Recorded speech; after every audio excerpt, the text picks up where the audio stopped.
অথ শব্দের মানে কি?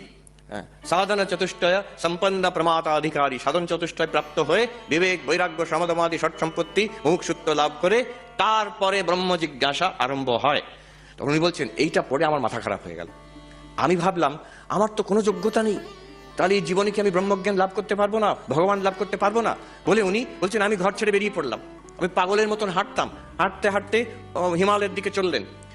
আমাদের সেই হরিদ্বার হয়ে উত্তরকাশীতে এসে তিনি একটা হোমলেস ভিখিরির মতন পাগলের মতন হয়ে গেছিলেন। বলছেন, একদিন আমি হেঁটে যাচ্ছি, লোকে ভিক্ষে দিত, সেটা খেতাম। আর কি ভাবছি আমার এখনো মনে নেই আর। কিন্তু একদিন দেখছি একটি আশ্রমের পাশ দিয়ে যাচ্ছি, আমার কানে ওখানে পড়ানো হচ্ছে বেদান্ত, কানে এলো অথাত ব্রহ্ম জিজ্ঞাসা।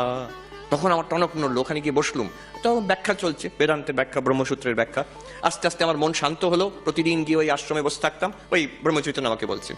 তো সেই যিনি পড়াচ্ছিলেন তারই আমি শিষ্য হলাম, তিনি আমাকে ব্রহ্মচর্য দিলেন। আমি ব্রহ্মচৈতন্য নাম হলো আমার। যতদিন আমার গুরুর শরীর ছিল আমি ছিলাম ওখানে। গুরুর শরীর চলে যাওয়ার পরে আমি আর সন্ন্যাস নিইনি, এই ব্রহ্মচারী অবস্থায় আমি গঙ্গোত্রীতে চলে এসেছি। এইভাবে সাধন ভজন করে আমি শেষ জীবন অবধি কাটিয়ে দেবো, আমি খুব আনন্দে আছি।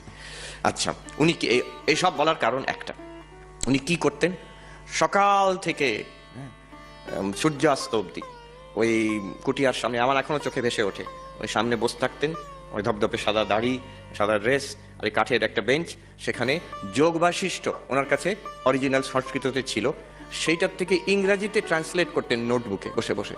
হ্যাঁ, চারিদিকে পর্বত শৃঙ্খলা, তার মধ্যে গ্লেশিয়ার নেমে আসছে। তখন তো সামার টাইম, বরফ নেই ওখানে গঙ্গোত্রীতে। আর উনি ট্রান্সলেট সারাদিন ধরে ওই পড়ছেন যোগ বাশিষ্ঠ আর ট্রান্সলেট করে যাচ্ছেন, আর খাতার পর খাতা ভরে যাচ্ছে। তিনি ওটা কি হবে আমি শুনেছিলাম, উনি এটা প্রথমবার করছেন না, যে উনি এটা আগেও করেছেন, পুরো যোগ বাশিষ্ঠ ট্রান্সলেট করেছেন। হয়ে যাওয়ার পরে ওই সব খাতাগুলোকে নিয়ে গঙ্গায় ফেলে দিতেন, আবার প্রথম থেকে আরম্ভ করতেন। তার কারণ পাবলিকেশন করার নয়, ওনার